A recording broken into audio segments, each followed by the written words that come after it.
E aí pessoal, tudo bem com vocês? Como vão? Silver aqui. E cara, eu diria que isso aqui seria uma parte 2, se eu fosse dizer assim, de um vídeo que eu já reagi aqui no canal. Que. Cara, qual é o nome dele, cara? Eu vou buscar aqui. Ah. Ih, não, que tem no lugar errado. Mas resumindo, é sobre um desenho que tem na Netflix de um cara que tem um podcast e ele viaja pelo espaço encontrando pessoas para conversar no seu podcast sobre as coisas. E o outro vídeo que eu arranjei aqui é o Superando o Luto com Midnight Gospel e pensando sobre a morte. Cara, muito bom. Eu super recomendo você assistir esse outro vídeo também. Ainda mais que ele é bem tocante, ele é incrível. E esse vídeo claramente é do nosso querido amigo Hamlet. Terror existencial. O Midnight Gospel me fez desistir da esperança. Eu não sei porquê, cara, até porque ele é bem esperançoso, até o Midnight Gospel. É bem interessante ver a visão do Clancy e dos convidados sobre os assuntos que ele aborda e tal. Eu não sei se ele vai explicar aqui, é a mesma coisa que ele explicou no vídeo do terror existencial. Então qualquer coisa talvez eu acrescento no final do vídeo. Mas vamos lá então, vamos ver o que é o Hamlet, por que ele desistiu da esperança. Fala rapaziada, nesse vídeo a gente vai explorar um episódio de Midnight Gospel que explora o budismo e o ego. E também o terror existencial, ok. que advém da filosofia tirada de Lovecraft, o cosmicismo.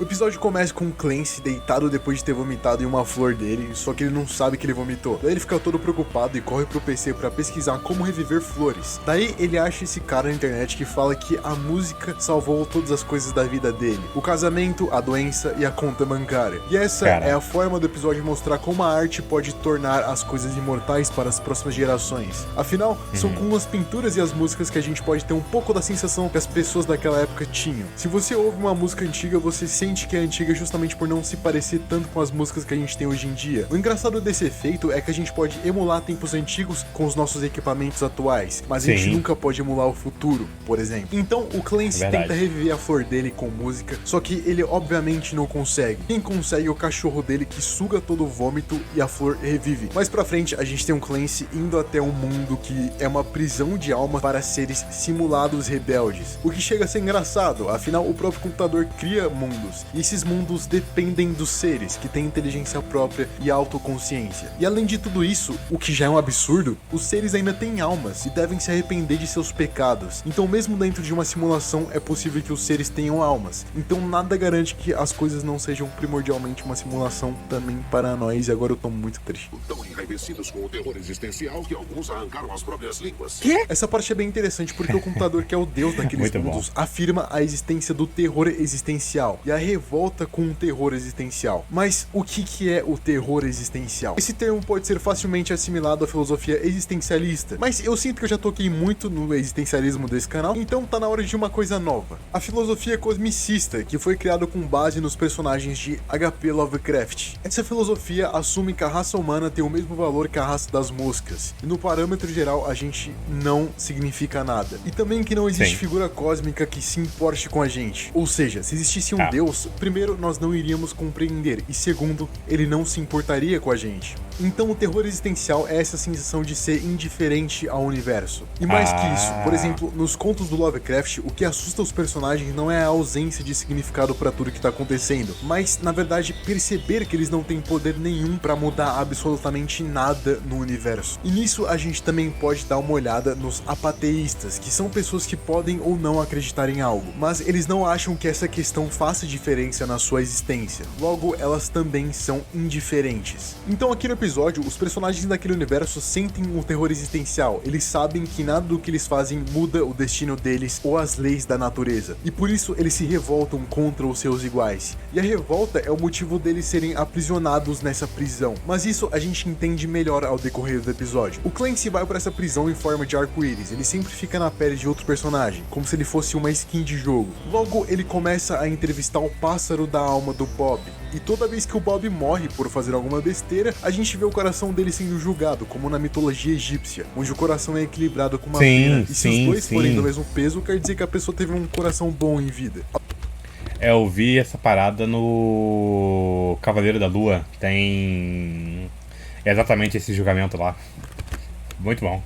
Ao decorrer do episódio, a gente vai vendo as ações do Bob e o coração dele sendo julgado cada vez que ele comete uma decisão ruim de machucar o próximo. Mas a gente também tem o diálogo entre o Clancy e o Jason, que é o passarinho. E a primeira coisa da qual eles falam é do momento só existir porque todas as pessoas existem. E ok, se prepare que agora a gente vai entrar numas brisas muito loucas. Então, os momentos só existem porque existem pessoas e mentes para integrar esse momento. Logo, a existência precede o momento. E como o pensamento precede a existência, penso, logo existo. A existência é algo que faz o momento ser único e incomparável. E não há existência sem consciência, já que sentir não necessariamente faz você lembrar, muito menos refletir sobre as coisas. Logo, o sentimento não é o primórdio da existência. O segundo tópico que eles falam é sobre a rede de Indra. Para descrever melhor a ideia da rede de Indra, eu vou usar uma citação do Alan Watts. Indra Imagina uma teia um de aranha deuses multidimensional na alvorada, coberta com gotas de orvalho. Cada gota de orvalho contém um reflexo de todas as outras gotas, e cada gota refletida, o reflexo de todas as outras,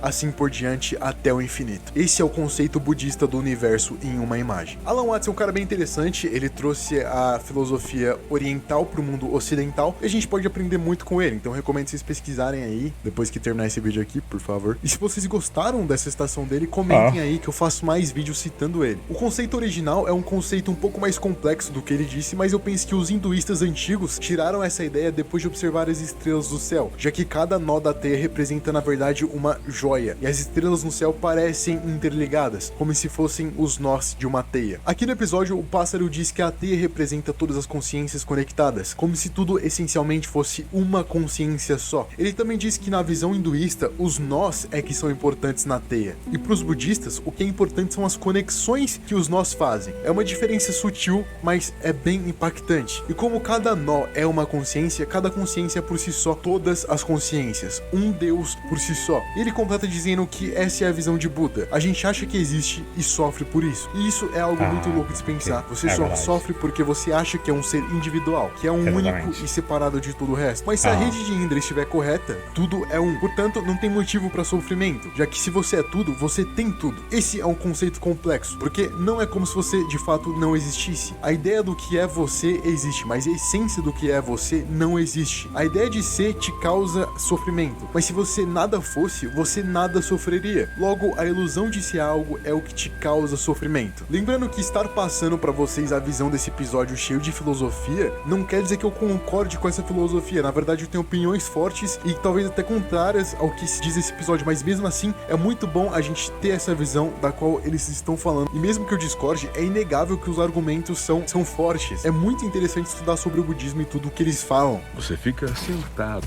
com o sentimento do qual tenta fugir o dia. It's no queso. It's not crazy. It's most queso. O dia inteirinho. Essa parte inteira é muito interessante porque o pássaro começa a falar sobre meditação. Ele diz que o propósito da meditação é você sentir, mas não apenas sentir, mas entender que o sentimento é passageiro. E aquilo que você evitou o dia inteiro era um problema tão pequeno que poderia ser resolvido se você apenas esperasse. Isso me lembra algo da filosofia estoica, que é mais ou menos assim: há problemas que a razão não consegue resolver, mas o tempo sim. Então mesmo os caras que mais usaram a razão na história admitem que tem coisas que a razão não consegue resolver, mas que o tempo consegue. O pássaro também me fez entender que pro budismo, uma das coisas que te acorda do automático é você perceber que você não é o sentimento, mas o sentimento faz parte do que você acha que você é. O Clancy faz uma analogia onde ele diz que é como se as pessoas estivessem jogando uma realidade virtual e passam tanto tempo nela, começam a achar que aquela é de fato a realidade, mas quando acordam, se dão conta de que elas não eram aquilo. Mas quando as pessoas estavam dentro daquela realidade, elas assumiram a identidade de ser aquela realidade, coisa coisa que não eram. É algo parecido com o mito da caverna de Platão, que eu já contei no vídeo sobre animação esquecida pela internet. Esse vídeo é antigo, mas ele é bem legal, assiste aí. Sai da frente da Depois eu assisto. do computador.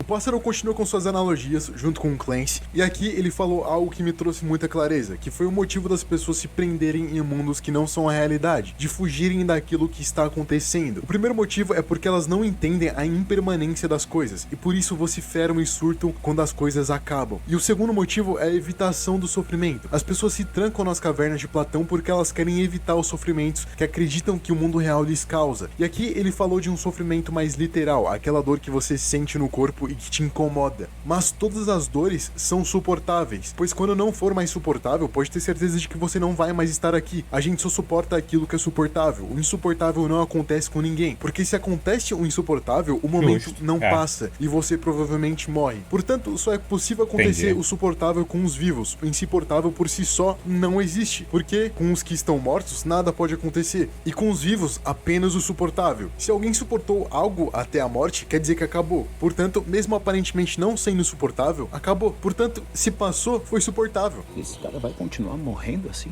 Vai, até ele entender. O fato de tudo ser impermanente provoca muito sofrimento. Esse é o tópico da discussão a essa altura do episódio. As coisas simplesmente mudam e esse é o universo. Não adianta você ter esperança de que as coisas sejam diferentes. Sem o tempo não existe momento, sem momento não existe existência e sem existência não existe. É tudo como se fosse uma base de tudo. Será que é possível existir sem ter a base do tempo? Se é possível, eu não sei, mas tudo mostra que não. O tempo é intrínseco à nossa existência e ao nosso pensamento. Logo, por mais que você tenha esperança que as coisas sejam diferentes, elas não serão, tornando a sua esperança algo inútil. Aceitar as coisas como elas são, o tempo como ele é, torna a esperança algo obsoleto. Aceitar o momento em que se está é aceitar que as coisas são impermanentes e que até aquele momento pode mudar. Esperar que as coisas sejam melhores é criar expectativa em cima de algo, fazendo com que quando as coisas mudem, o que é inevitável, você não veja a mudança como ela é, mas sim comparando com o que você esperava que ela fosse. Portanto, você vai se decepcionar, independente do que te aconteça. Ter esperança é o precursor da decepção. A gente só espera aquilo que nós não temos, e isso acarreta no desejo. E você só deseja aquilo que você não tem. Logo, você é insuficiente. E ser autossuficiente, aparentemente, é uma proposta desse episódio, uma proposta que eu concordo muito, já que também faz parte das filosofias antigas e também de algumas novas. E eu sei que desistir da esperança soa muito mal, mas isso só quando você não para pra pensar que viver da esperança é um erro. Essa parte me lembrou o filósofo Recate de Rhodes, que escreve: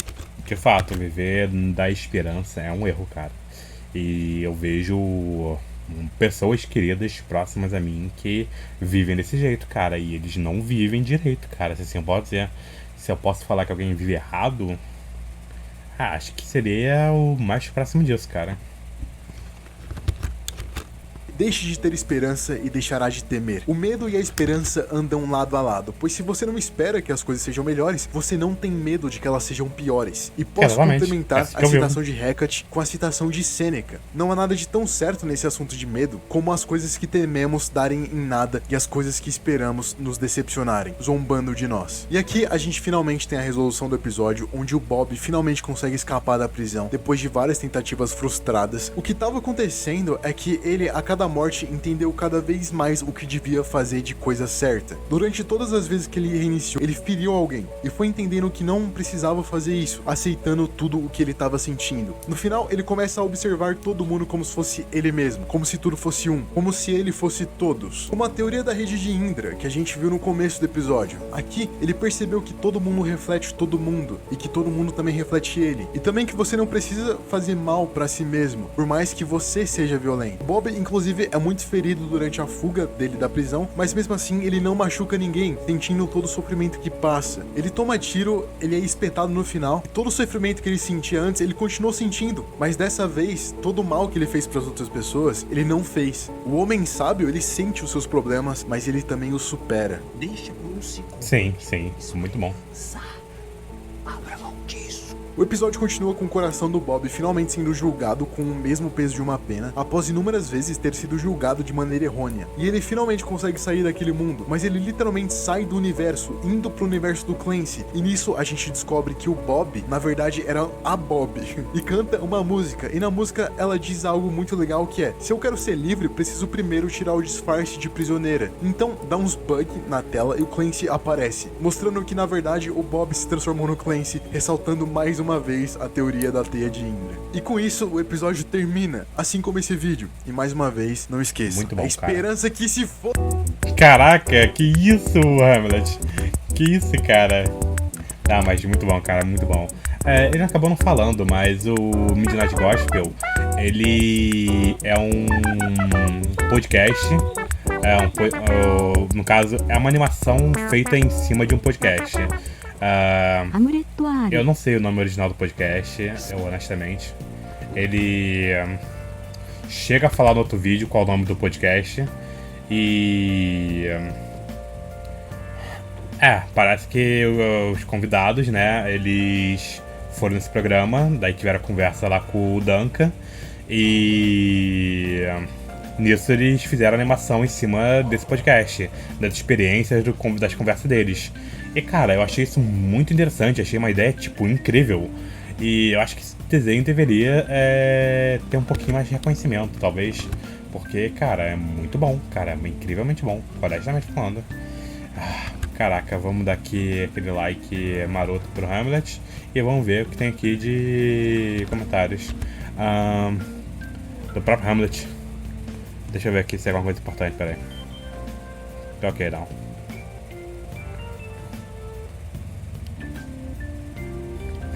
De fato aqui ele fala umas coisas importantes, tipo, não esqueçam de comentar para ajudar no engajamento. Sei que pode ser repetitivo falar isso, mas tem muita gente que esquece e o comentário faz diferença.